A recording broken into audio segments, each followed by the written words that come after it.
और देखिए, छपरा शराब कांड में एक नया मोड़ भी सामने आ रहा है। मशरक थाने में एक्साइज डिपार्टमेंट ने भारी मात्रा में कच्चा स्पिरिट जब्त कर उसे नष्ट करने के लिए रखा था, लेकिन न्यूज 18 के कैमरे पर जो तस्वीर सामने आई है उसमें उन स्पिरिट के ड्रमों में भरा स्पिरिट ही गायब है।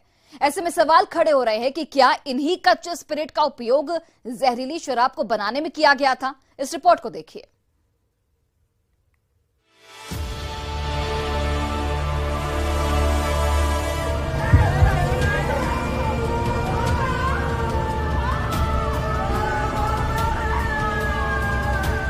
छपरा में जहरीली शराब ने मौत का तांडव मचा रखा है,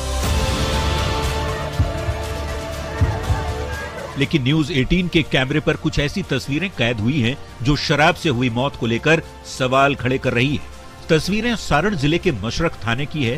प्लास्टिक की इन नीली ड्रमों में कच्चे स्प्रिट की बड़ी खेप जब्त कर उत्पाद विभाग थाने लेकर आई थी, लेकिन अब इन ड्रमों से स्प्रिट ही गायब है। जिस स्प्रिट को नष्ट करने के लिए थाने में लाकर रखा गया था, वहां से यदि स्प्रिट गायब है तो इसे क्या समझा जाए। यही वो शराब है जो कच्चा स्प्रिट है, और ऐसी अब आशंका व्यक्त की जा रही है कि थाने से ही ये शराब लीक हुई है कहीं, जिससे ये जहरीली शराब कांड हुई है। ये आशंका व्यक्त की जा रही है। इसी आशंका पर अब इसकी जांच भी शुरू कर दी गई है। हम दिखाना चाहेंगे कि उत्पाद विभाग के अधिकारी यहाँ पे पहुंच चुके हैं। ये जांच की जा रही है कि क्या शराब की जो यहाँ पे खेप रखी गई है, ये जो ड्रम्स है, हम दिखाना चाहेंगे अपने कैमरामैन को कि ये ड्रम्स है, इसके अंदर में ही वो जो शराब है, जो स्प्रिट होता है, आप देख सकते हैं कि बिल्कुल ये खुला हुआ है। इसमें आप हम दिखाना चाहें कैमरामैन को कि देखिए ये भी बिल्कुल खुला हुआ है और इसमें अब शराब नहीं है, जबकि जब्त हुई थी उस वक्त इसमें शराब हुआ करती थी। उत्पाद विभाग ने जब्त करके शराब को यहाँ थाने में रखा था सुरक्षित रखने के लिए, लेकिन कहीं ना कहीं से छेड़छाड़ की गई है और इसकी अब जांच की जा रही है। यहाँ पे मशरक थाने में पहुंचे उत्पाद विभाग की टीम इस जानकारी को इकट्ठा करने की कोशिशों में जुटी है कि आखिर यहाँ रखी स्प्रिट गायब कैसे हुई। कई ड्रम के ढक्कन गायब है और इनमें स्प्रिट भी मौजूद नहीं है। ऐसे में आशंका यही जताई जा रही है कि ये स्प्रिट थाने से ही गायब हुई, जिससे जहरीली शराब बनाकर लोगों को नशे का घूंट पिलाया गया। वैसे ये हाल तब है जब शराबबंदी कानून के दायरे में कई तरह की सख्ती का जिक्र है।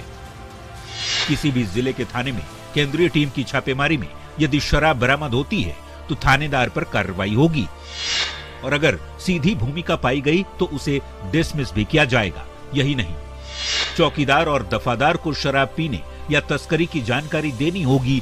वे संबंधित थाने को इसकी सूचना देंगे। अगर इस काम में वे कोताही बरतते हैं तो उनके खिलाफ कार्रवाई होगी। लेकिन छपरा के 4 प्रखंडों में जहरीले जाम के सेवन से दर्जनों लोग मौत की नींद में सो गए और पुलिस अंधेरे में ही तीर चला रही है। ऐसे में सवाल है कि गांव-गांव कैसे पहुंची शराब? 4 थानों की पुलिस को जानकारी क्यों नहीं मिली? मुखिया और दूसरे जनप्रतिनिधि को इसकी भनक तक क्यों नहीं लगी? शराब सप्लाई की जानकारी एसपी डीएसपी को क्यों नहीं मिली? पुलिस का सूचना तंत्र काम नहीं कर रहा है। क्या शराब की सप्लाई में पुलिस मिली हुई है? जनप्रतिनिधि और सरकारी सेवक लापरवाह हैं। सवाल कई हैं, लेकिन न्यूज 18 की एक्सक्लूसिव तस्वीर पुलिस प्रशासन पर गंभीर सवाल खड़े कर रही है। न्यूज 18 के लिए छपरा से संतोष गुप्ता के साथ ब्यूरो रिपोर्ट।